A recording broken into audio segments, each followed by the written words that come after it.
నమస్కారం. ఘంటారావానికి స్వాగతం. ముందుగా ప్రధాన అంశాలు. జల విద్యుత్ కేంద్రాల్లో 100% ఉత్పత్తికి సర్కారు ఆదేశం. కృష్ణా జలాల వినియోగంపై ఏపీ ఫిర్యాదుతో ప్రాధాన్యం.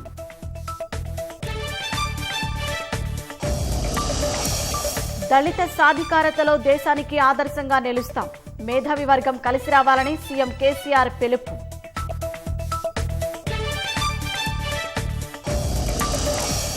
నేడు జీహెచ్ఎంసీ మొదటి సర్వసభ సమావేశం. 5,600 కోట్ల పద్దును ఆమోదించనున్న బల్దియా.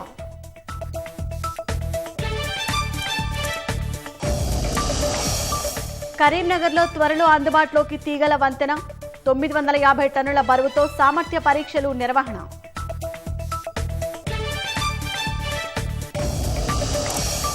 శ్రీనగర్లో ఎదురు కాల్పులు. 2 ఉగ్రవాదులు హతం. లష్కర్ ఎ తోయిబా కమాండర్ను మట్టుబెట్టిన సైన్యం.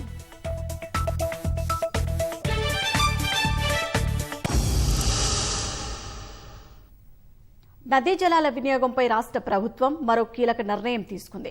రాష్ట్రంలోని అన్న జల విద్యుత్ కేంద్రాల్లో 100% ఉత్పత్తి చేయాలని జెన్కోను ఆదేశిస్తూ ఇంధన శాఖ ఉత్తర్వులు జారీ చేసింది. శ్రీశైలంలో వీలైనంత ఎక్కువగా కరెంటు తయారీకి యంత్రాంగం సిద్దమవుతోంది. జల విద్యుత్ ఉత్పత్తిని ఆపాలన్న ఆంధ్రప్రదేశ్ ఫిర్యాదుపై స్పందించిన కృష్ణా బోర్డు కరెంటు ఉత్పత్తిని నిలిపేయాలంటూ తెలంగాణకు లేఖ రాసింది. జల విద్యుత్ ఉత్పత్తి కేంద్రాల్లో 100% కరెంటు ఉత్పత్తికి ఇంధన శాఖ ఉత్తర్వులిచ్చింది. రైతుల అవసరాల దృష్ట్యా సంపూర్ణ సామర్థ్యం మేరకు జల విద్యుత్ ఉత్పత్తి చేయాలని జెన్కోను ఆదేశించింది. ఇటీవల మంత్రివర్గ భేటీలో తీసుకున్న నిర్ణయానికి అనుగుణంగా ఇంధన శాఖ ఉత్తర్వులు వెలువరించింది. శ్రీశైలంలో విద్యుత్ ఉత్పత్తికి కృష్ణా జలాలను తెలంగాణ అధికంగా వినియోగిస్తోందని ఏపీ ప్రభుత్వం కృష్ణా బోర్డుకు ఫిర్యాదు చేయడం, ఉత్పత్తి ఆపాలని ఇటీవల బోర్డు తెలంగాణ జెన్కోకు లేఖ రాసిన నేపథ్యంలో తాజాగా ప్రభుత్వం జెన్కోకు జారీ చేసిన ఆదేశాలు ప్రాధాన్యం సంతరించుకున్నాయి. శ్రీశైలం నీళ్ళని విద్యుత్ అవసరాలకు మీరు వాడొద్దు, పవర్ జనరేషన్ ఆపాలని చెప్పి వాళ్ళ ప్రభుత్వం లేఖ రాయడం, కృష్ణా రివర్ మేనేజ్మెంట్ బోర్డు ఆపాలని చెప్పి వాళ్ళు లెటర్ రాయడం. ఇది ఎంత దుర్మార్గం చూడండి. కట్టిందే పవర్ జనరేషన్ కు, పవర్ ని మీరు స్టార్ట్ చేయొద్దంటే వాళ్ళ మాటలకు మీరు తలొగ్గి మీరు మ్యారేజ్ అయినట్లనే కదా. మాట్లాడేటప్పుడు అందరం కూడా జాగ్రత్తగా మాట్లాడాల్సిన అవసరం ఉంది. రాష్ట్రంలో అన్ని జల విద్యుత్ ఉత్పత్తి కేంద్రాల స్థాపిత సామర్థ్యం 2,500 మెగావాట్లుగా ఉంది. ఇందులో కృష్ణానదిపైనే 2,369 మెగావాట్ల ఉత్పత్తి సామర్థ్యం ఉన్న కేంద్రాలున్నాయి. ప్రభుత్వ ఆదేశాలతో అన్ని కేంద్రాలు పూర్తి స్థాయిలో పనిచేస్తే రోజుకు 50 మిలియన్ యూనిట్ల ఉత్పత్తి జరిగే అవకాశాలున్నాయి. శ్రీశైలం ఎడమగట్టు జల విద్యుత్ కేంద్రంలో విద్యుత్ ఉత్పత్తికి అధికంగా నీటిని వాడుకుంటున్నారని ఏపీ కృష్ణా బోర్డుకు ఫిర్యాదు చేసింది. శ్రీశైలం ప్రాజెక్టు నీటి మట్టం 854 అడుగులకు పెరిగేదాకా విద్యుత్ ఉత్పత్తికి నీటిని వాడుకోకుండా తెలంగాణ ప్రభుత్వాన్ని నియంత్రించాలని ఏపీ కోరింది. శ్రీశైలం విద్యుత్ కేంద్రంలో తక్షణం ఉత్పత్తి నిలపాలంటూ బోర్డు తెలంగాణ జెన్కోకు లేఖ రాసింది. నీటి విడుదలపై తామిచ్చే ఆదేశాలు పాటించాలంటూ సూచించింది. ఈ తరుణంలో అన్ని జల విద్యుత్ కేంద్రాల్లో 100% ఉత్పత్తి చేయాలని రాష్ట్ర ప్రభుత్వం జెన్కోకు ఉత్తర్వులు జారీ చేయడం గమనార్హం. ఎన్ని నిధులైనా ఖర్చు చేసి రాష్ట్రంలోని దళితుల్లో పేదరికాన్ని పూర్తిగా నిర్మూలించి సంపూర్ణ సాధికారత సాధనలో దేశానికి ఆదర్శంగా నిలుస్తామని సీఎం కేసీఆర్ తెలిపారు. దళిత సమాజాన్ని అన్ని రంగాల్లో అభివృద్ధిపరిచి వారి జీవితాల్లో గుణాత్మక మార్పు రాబట్టేందుకు ప్రభుత్వ లక్ష్య సాధనలో మేధావి వర్గం కదలి రావాలని పిలుపునిచ్చారు. 1,200 కోట్లతో ప్రారంభించి రానున్న కాలంలో 40,000 కోట్లతో అమలు చేయబోతున్న సీఎం దళిత సాధికారత పథకానికి పటిష్ట కార్యాచరణ రూపొందిస్తున్నామన్న సీఎం ఆ దిశగా మేధావులు తగు సూచనలు అందించాలని కోరారు. దళితుల సామాజిక ఆర్థిక సమస్యలను లోతుగా విశ్లేషించి కేటగిరీల వారీగా సమస్యలను విభజించి పథకం ద్వారా సాయం అందించే కార్యాచరణ చేపట్టబోతున్నట్లు ముఖ్యమంత్రి తెలిపారు. దళిత సమాజాన్ని అభివృద్ధి చేయడమే లక్ష్యంగా సీఎం దళిత సాధికారత పథకాన్ని ప్రకటించిన ముఖ్యమంత్రి కేసీఆర్ కు దళిత మేధావులు, ప్రొఫెసర్లు కృతజ్ఞతలు తెలిపారు. ప్రగతి భవన్లో పలువురు దళిత మేధావులు, ప్రొఫెసర్లు సీఎంను కలిశారు. దళిత సాధికారత పథకం ప్రకటించినందుకు, మరియమ్మ లాకప్ డెత్ విషయంలో తక్షణమే స్పందించి దళితుల ఆత్మస్థైర్యాన్ని పెంచినందుకు కేసీఆర్కి ధన్యవాదాలు తెలిపారు. సీఎం దళిత సాధికారత పథకం ఎస్సీల పాలిట వరమన్న మేధావులు దళితుల జీవితాల్లో విప్లవాత్మక మార్పులకు నాంది పలకనుందని స్పష్టం చేశారు. ఆర్థిక భారాన్ని లెక్క చేయకుండా చిత్తశుద్ది, ఉదార స్వభావంతో ముఖ్యమంత్రి కేసీఆర్ తమ జాతి అభివృద్ధికి కంకణం కట్టుకోవడం హర్షణీయమని ఎస్సీ ఎస్టీ జాతీయ మేధావుల ఫోరం నేతలు తెలిపారు. మేధావులను ఉద్దేశించి మాట్లాడిన ముఖ్యమంత్రి కేసీఆర్ రాష్ట్రంలో ఒక్కో రంగాన్ని చక్కదిద్దుకుంటూ వస్తున్నామని వివరించారు. దళితుల కోసం ఇంకా చేయాలని భావిస్తున్నామన్నారు. బాధ్యత కలిగిన ప్రభుత్వంగా రాష్ట్రంలోని దళితుల్లో పేదరికం లేకుండా చేసేందుకు సాధికారత పథకం ద్వారా 40,000 కోట్లు ఖర్చు చేయబోతున్నట్లు తెలిపారు. వాటికి అదనంగా భవిష్యత్తులో కార్పస్ ఫండ్ ఏర్పాటు చేస్తామన్నారు. దళారీ వ్యవస్థ లేకుండా నేరుగా లబ్దిదారునికే ఆర్థిక సాయం అందించాలని అఖిలపక్ష భేటీలో నిర్ణయం తీసుకున్నామన్న ముఖ్యమంత్రి దళిత మేధావి వర్గం, ప్రొఫెసర్లు, ఉన్నత విద్యావంతులు, ఉద్యోగులంతా లక్ష్య సాధనలో భాగస్వాములు కావాలని పిలుపునిచ్చారు. దళిత సమాజంలో ఏం జరుగుతోంది, ఇంకా ఏం చేయాలి, ఎలా చేస్తే వారి జీవితాల్లో వెలుగులు నింపవచ్చో సలహాలు, సూచనలు చేయాలని కోరారు. ఇందుకోసం ప్రత్యేకంగా సదస్సు నిర్వహిద్దామని తెలిపారు. దళితుల సామాజిక, ఆర్థిక సమస్యల్ని లోతుగా విశ్లేషించి కేటగిరీల వారీగా సమస్యలను విభజించి సాధికారత పథకం ద్వారా సాయం అందించే కార్యాచరణ చేపట్టబోతున్నట్లు చెప్పారు. గ్రామీణ, పట్టణ ప్రాంతాలు హైదరాబాద్లో ఒక్కో రకంగా ఉన్నాయని, వాటిని మేధావులు అర్థం చేసుకుని శాశ్వత పరిష్కార సాధన కోసం ఆలోచన చేయాల్సిన అవసరముందని సీఎం పేర్కొన్నారు. కష్టాల్ని అధిగమించి ఎలా ఫలితాలు సాధించవచ్చో కూలంకషంగా చర్చించుకోవాల్సిన అవసరముందని కేసీఆర్ వివరించారు. పథకాన్ని పటిష్టంగా రూపకల్పన చేయడం ద్వారా సగం విజయం సాధించినట్లవుతుందని, ఆశించిన ఫలితాలను రాబట్టే క్రమంలో పటిష్ట రూపకల్పనే ప్రధానమన్నారు. వివిధ వర్గాలతో మరికొన్ని సమావేశాలు ఏర్పాటు చేస్తామన్న కేసీఆర్ దళిత మేధావి వర్గం తమ వంతు పాత్ర పోషించాలని సూచించారు. భూ సమస్య ఏదైనా ధరణి పోర్టల్లో సులువుగా ఫిర్యాదు చేసుకునే అవకాశాన్ని ప్రభుత్వం కల్పించింది. సర్వే నంబర్, ఖాతా నంబరు లేకపోయినా, పాస్ పుస్తకం రాకపోయినా, అటవీ సరిహద్దు సమస్య, నిషేధిత జాబితాలో భూమి నమోదైనా సులువుగా తమ సమస్యలను ధరణి పోర్టల్లో ఫిర్యాదు చేసుకోవచ్చు.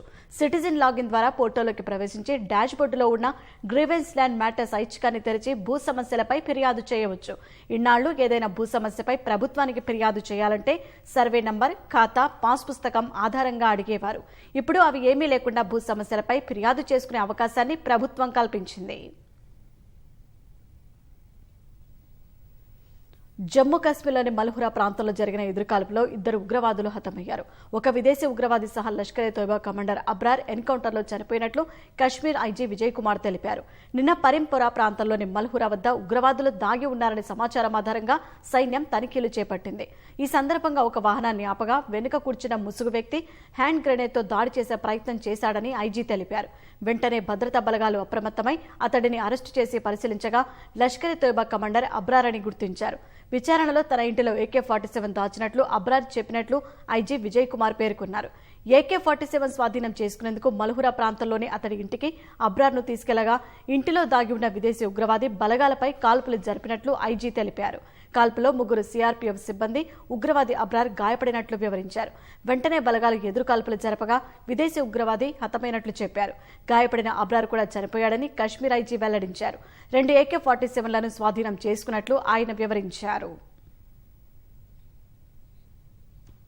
పల్లె పట్టణ ప్రగతి కార్యక్రమాల్లో అత్యవసర పనుల కోసం రాష్ట్ర ప్రభుత్వం మంత్రులకు నిధులు విడుదల చేసింది. ఒక్కో మంత్రికి 2 కోట్ల రూపాయల నిధులు ఇవ్వాలని ఇటీవల జరిగిన సమీక్షలో సీఎం కేసీఆర్ ఆదేశించారు. కేసీఆర్ ఆదేశాల మేరకు నిధులు విడుదల చేస్తూ ప్రణాళిక శాఖ ముఖ్య కార్యదర్శి రామకృష్ణారావు ఉత్తర్వులు జారీ చేశారు. అభివృద్ధి, సంక్షేమ కార్యక్రమాల ప్రత్యేక నిధి నుంచి 16 మంది మంత్రులకు 32 కోట్లు మంజూరు చేశారు. మంత్రులు నిధులు ఖర్చు చేసే నియోజకవర్గాలను కేటాయించారు. నోడల్ జిల్లాలకు కలెక్టర్ల ద్వారా నిధులు విడుదల చేయనున్నట్లు ప్రభుత్వం తెలిపింది. ఆయా మంత్రులకు నిధులు విడుదల చేసే నోడల్ జిల్లాల వివరాలు, ఖర్చు చేయాల్సిన నియోజకవర్గాలను ఉత్తర్వులో పొందుపరిచారు. 2021-22 ఆర్థిక సంవత్సరం వార్షిక పద్దుకు ఆమోదం తెలపడమే ప్రధాన అజెండాగా నేడు హైదరాబాద్ మహానగర పాలక సంస్థ GHMC తొలి సర్వసభ్య సమావేశం జరగనుంది. కరోనా నేపథ్యంలో ఉదయం వర్చువల్ గా జరిగే ఆ సమావేశంలో పాల్గొనే వారందరికీ ఇప్పటికే అధికారులు ఐడీలు పంపించారు. తొలుత సభ్యులను ఉద్దేశించి ప్రసంగించనున్న మేయర్ విజయలక్ష్మి నగరంలో జరుగుతున్న అభివృద్ధిని వివరించనున్నారు. అనంతరం 2021-22 సంవత్సరానికి గాను GHMC రూపొందించిన వార్షిక పద్దును ప్రవేశపెడతారు. బడ్జెట్ ఆమోదం అనంతరం జరిగే సాధారణ సమావేశంలో పలు అంశాలపై చర్చిస్తారు. లింగోజిగూడ వార్డుకు జరిగిన ఉప ఎన్నికలో గెలుపొందిన రాజశేఖర్ రెడ్డి ఈ సమావేశంలో ప్రమాణ స్వీకారాన్ని మేయర్ విజయలక్ష్మి చేయించనున్నారు. నగరంలో వరదలు, ఇతర అంశాలను ప్రతిపక్ష సభ్యులు లేవనెత్తే అవకాశం ఉంది. ఎన్నో సందిగ్ధతలు, మరెన్నో అవాంతరాలు, ఒక అడుగు ముందుకు మరో అడుగు వెనక్కు, ఇలా సాగిన పీసీసీ అధ్యక్షుడి ఎంపికలో రేవంత్ రెడ్డికి సారథ్యం వహించే అవకాశం దక్కింది. అయితే ఈ బాధ్యతల నిర్వహణ నెల్లేరు మీద నడక కాదనే వాదన బలంగా వినిపిస్తోంది. కొత్త పీసీసీ కార్యవర్గం అనుకూల వ్యతిరేక వర్గాల మధ్య మాటల యుద్ధం మొదలైన వేళ అందరినీ ఎలా ఏకతాటిపైకి తెస్తారన్న విషయం ఆసక్తి రేపుతోంది. బలమైన తెరాస దూకుడుగా వెళ్తున్న భాజపాను ఎలా ఎదుర్కొంటారనేది చర్చనీయాంశంగా మారింది. వరుస ఓటములతో శ్రేణులు ఢీలా, కీలక నేతలు పార్టీని వీడటం, ఆదిలోనే సీనియర్ల నుంచి అసమ్మతి రాగం, అధికార పార్టీ నుంచి బలమైన పోటీ, తెరాసకు ప్రత్యామ్నాయ పార్టీగా ఎదిగేందుకు కమలనాథుల వ్యూహాలు. ఇలా కొత్త పీసీసీ అధ్యక్షుడిగా ఎన్నికైన రేవంత్ రెడ్డికి సవాళ్లు స్వాగతం పలుకుతున్నాయి. రేవంత్ రెడ్డి కొత్త కార్యవర్గం ప్రయాణం నల్లేరు మీద నడక కాదనే రాజకీయ విశ్లేషకులు అంచనా వేస్తున్నారు. ఇందులో సొంత పార్టీని చక్కదిద్దడమే రేవంత్ కు ప్రధాన సవాల్ కానుంది.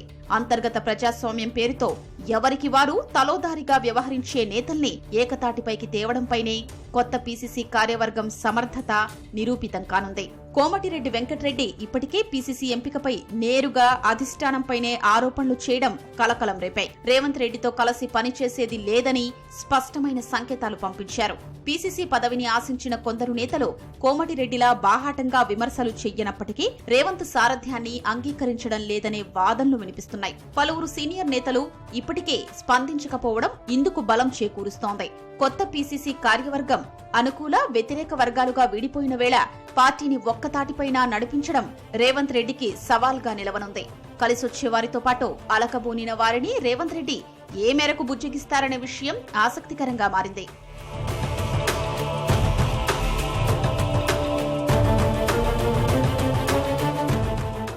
సొంత ఇంటితో పాటు రాజకీయంగానూ కాంగ్రెస్ కు ప్రస్తుతం గడ్డుకాలమే నడుస్తోందని చెప్పుకోవాలి. 2014లో రాష్ట్రం ఏర్పడిన తరువాత జరిగిన 2 శాసనసభ, లోక్సభ, స్థానిక సంస్థలు, మండలి ఎన్నికల్లో కాంగ్రెస్ పరాజయం పాలైంది. ఇలా వరుస ఓటములతో పార్టీ శ్రేణుల్లో నిస్పృహ అలుముకుంది. శాసనసభ ఎన్నికల్లో గెలిచిన వారిలో 12 మంది ఎమ్మెల్యేలు కూడా తెరాసలో చేరడంతో ఆయా నియోజకవర్గాల్లో నాయకత్వ సమస్య ఉత్పన్నమైంది. ఈ స్థానాల్లో కింది స్థాయి నేతలు సైతం పార్టీకి దూరమయ్యారు. వీటికి తోడు తెరాస అధినేత కేసీఆర్ రూపంలో రేవంత్ కు బలమైన సవాల్ ఎదురవుతోంది. కేటీఆర్, హరీష్ రావు వంటి ప్రభావవంతమైన నేతల్ని ఎదుర్కొంటూ ప్రభుత్వ వ్యతిరేక పోరాటాలు నిర్మించాల్సి ఉంటుంది.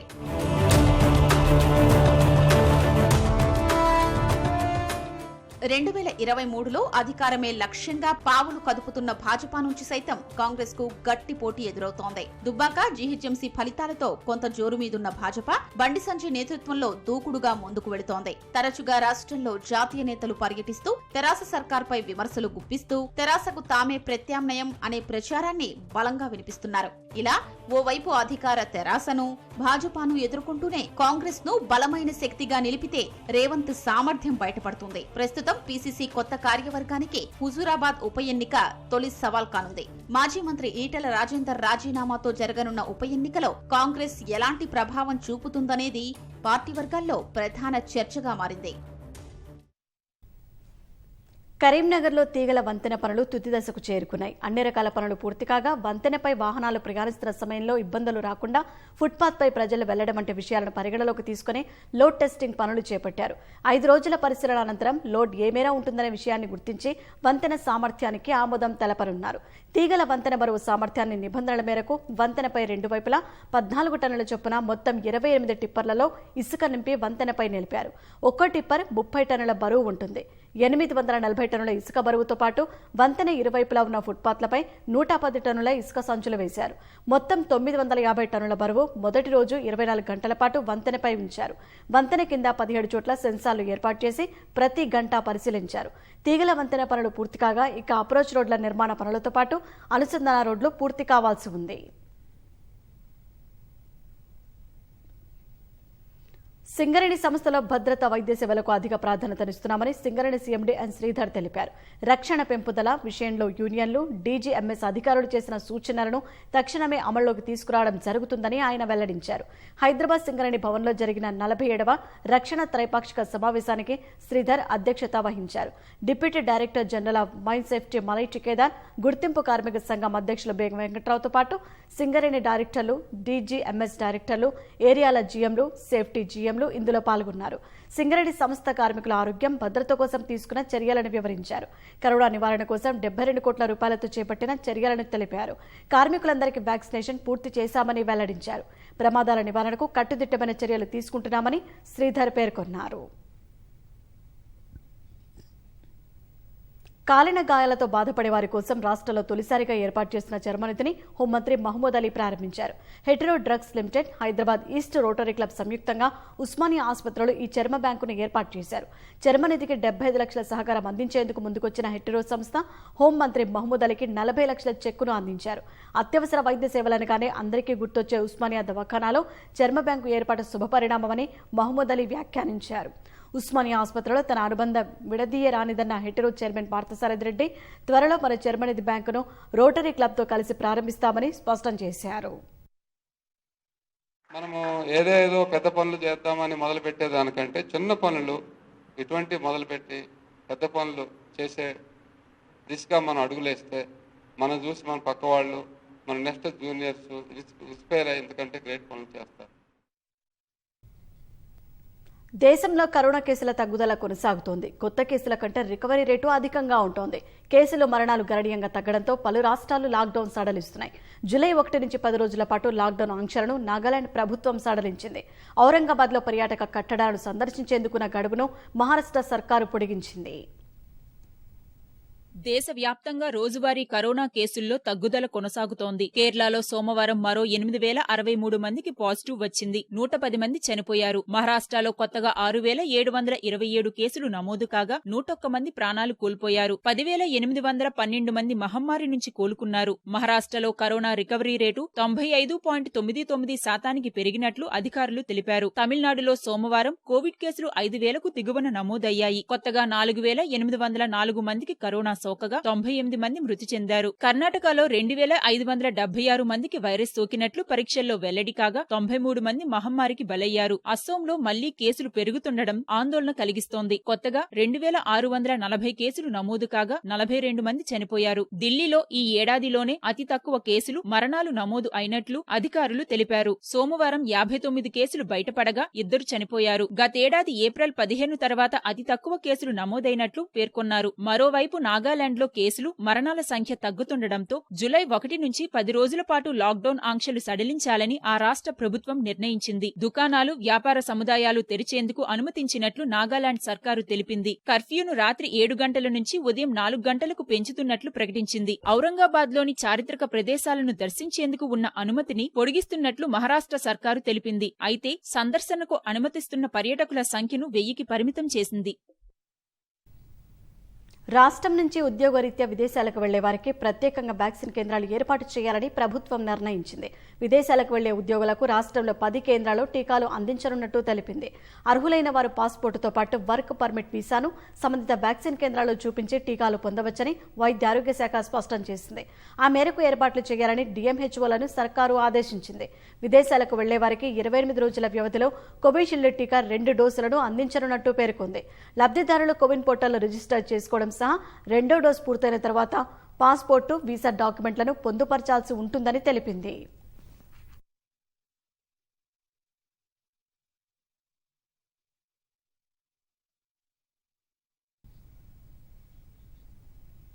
కరోనా 3వ దశ ప్రభావం చిన్నారులపైన ఎక్కువ ఉంటుందనే వార్తల నేపథ్యంలో ముంబైలో నిర్వహించిన సెరో సర్వేలో ఊరటనిచ్చే ఫలితాలు వెలువడ్డాయి. ఇప్పటికే 50% మంది చిన్నారులకు కరోనా యాంటీబాడీస్ ఉన్నాయని ఆ సర్వే వెల్లడించింది. గతంతో పోలిస్తే యాంటీబాడీస్ పెరిగిన చిన్నారుల సంఖ్య గణనీయంగా పెరిగిందని సెరో సర్వే తేల్చి చెప్పింది. కరోనా మూడో దశతో పిల్లలకే ఎక్కువ ప్రమాదమున్న ఊహాగానాల నేపథ్యంలో Brihan Mumbai municipal corporation BMC నిర్వహించిన సెరో సర్వేలో ఆసక్తికర ఫలితాలు వెలువడ్డాయి. 18 ఏళ్లలోపు ఉన్న 2176 మందిపై నిర్వహించిన ఈ సర్వేలో సగం మందిలో కోవిడ్ యాంటీబాడీస్ ఉన్నాయని తేలింది. ముంబైలోని 24 వార్డుల్లో మే, జూన్ నెలల్లో ఈ సెరో సర్వే నిర్వహించామని బీఎంసీ వివరించింది. బీవైఎల్ నాయర్ ఆసుపత్రి, కస్తూర్బా మాలిక్యులర్ డయాగ్నోస్టిక్ ప్రయోగశాల నిర్వహించిన ఈ సెరో సర్వేలో ఫలితాలు ఆశాజనకంగా ఉన్నాయని బీఎంసీ అధికారులు వెల్లడించారు. మొత్తం 2176 నమూనాలు పరీక్షించగా 51.18% మందిలో కోవిడ్ యాంటీబాడీస్ ఉన్నట్లు సర్వేలో తేలింది. 1 నుంచి 4 ఏళ్ల మధ్య ఉన్న చిన్నారుల్లో 51.04% మందిలో కోవిడ్ ప్రతిరక్షకాలు ఉండగా 5 నుంచి 9 ఏళ్ల మధ్య ఉన్న పిల్లల్లో 47.33% మందిలో యాంటీబాడీస్ ఉన్నట్లు బీఎంసీ సెరో సర్వే తేల్చింది. 10 నుంచి 14 ఏళ్ల మధ్య ఉన్న వారిలో అత్యధికంగా 53.43% మందిలో యాంటీబాడీస్ ఉండగా 15 నుంచి 18 ఏళ్ల వయసున్న వారిలో 51.39% మందికి కరోనా ప్రతిరక్షకాలు ఉన్నట్లు అధ్యయనం వెల్లడించింది. 2021 మార్చిలో నిర్వహించిన సెరో సర్వేతో పోలిస్తే ఈసారి పిల్లల్లో కరోనా యాంటీబాడీస్ పెరిగాయని బీఎంసీ తెలిపింది. అప్పుడు నిర్వహించిన సర్వేలో 18 ఏళ్లలోపు వారిలో 39.4% యాంటీబాడీస్ ఉండగా ఇప్పుడు అది 51.18% పెరిగింది. కోవిషీల్డ్ బూస్టర్ డోస్ తీసుకున్న వారిలో రోగ నిరోధక వ్యవస్థ మరింత సమర్థవంతంగా పనిచేస్తున్నట్లు ఆక్స్ఫర్డ్ విశ్వవిద్యాలయం అధ్యయనంలో తేలింది. ఆక్స్ఫర్డ్ ఆస్ట్రాజెనెకా టీకా బూస్టర్ డోస్ తీసుకున్న వారిలో మెరుగైన ఫలితాలు వచ్చినట్లు Oxford vaccine group director Andrew Pollard తెలిపారు. 3వ డోస్ తీసుకున్న వారిలో యాంటీబాడీలు, టీసెల్స్ వేగంగా ప్రతిస్పందిస్తున్నట్లు చెప్పారు.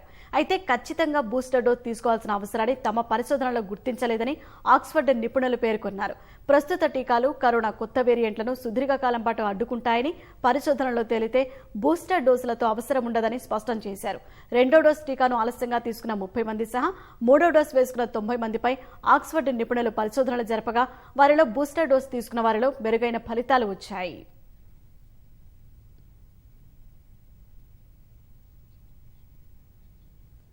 జమ్మూ కశ్మీర్, లద్దాఖ్ను 2 వేర్వేరు కేంద్రపాలిత ప్రాంతాలుగా విభజిస్తూ కేంద్ర ప్రభుత్వం తీసుకున్న నిర్ణయంతో ఉగ్రవాద కార్యకలాపాలు తగ్గాయని రక్షణ మంత్రి రాజ్నాథ్ సింగ్ అన్నారు.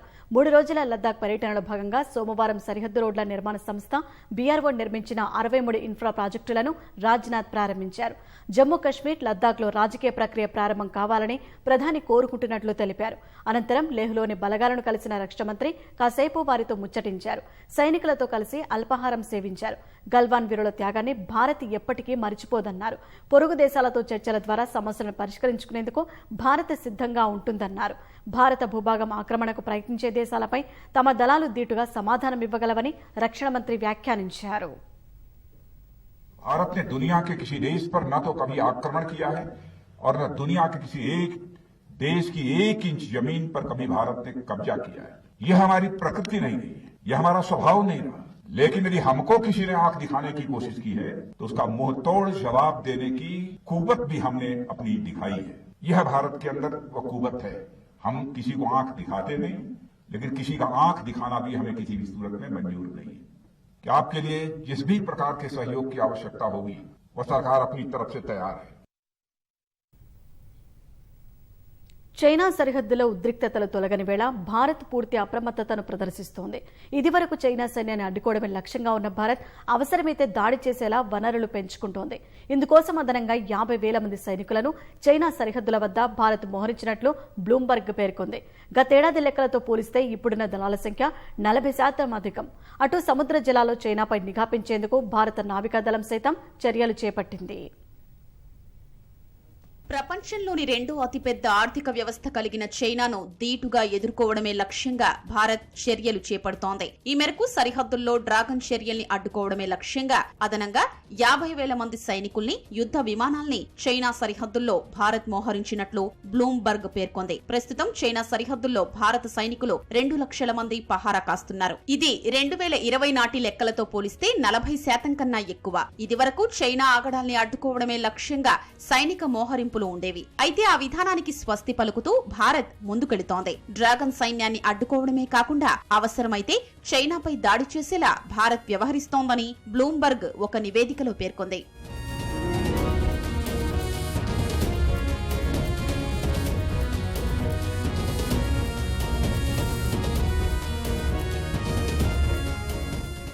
సరిహద్దుల్లోకి మరిన్ని బలగాల్ని మోహరించడం ద్వారా హిమాలయాల్లో చైనాను ఢీకొట్టేలా ఎక్కువ మంది దళాలు అలవాటు పడడానికి అవకాశం ఉంటుంది. కొత్తగా ప్రవేశపెట్టిన రఫేల్ సహా ఫైటర్ జెట్లను సైతం భారతదేశం చైనా సరిహద్దు వెంబడి 3 విభిన్న ప్రాంతాలకు తరలించారు. సముద్ర మార్గంలోనూ చైనా నుంచి బయటకొచ్చే వనరులు, వాణిజ్యపరమైన అంశాలపై నిఘా వేసేందుకు భారత నావికాదళం సైతం యుద్ధ నౌకల్ని మోహరిస్తోంది. గల్వాన్ లోయలో గతేడాది జరిగిన ఘర్షణ అనంతరం చైనాను ఎదుర్కొనేందుకు ఈ మేరకు కేంద్రం నిర్ణయం తీసుకుంటున్నట్లు తెలుస్తోంది. చైనా వ్యూహాత్మక ఎత్తుగడలను, భవిష్యత్లో ఆ దేశంతో పొంచి ఉన్న ముప్పును ఎదుర్కొనేందుకు భారత నిర్ణయం దోహదం చేస్తుందని centre for policy research senior సభ్యుడు యేల్ విశ్వవిద్యాలయం లెక్చరర్ సుశాంత్ సింగ్ అన్నట్లు బ్లూంబర్గ్ కథనం పేర్కొంది.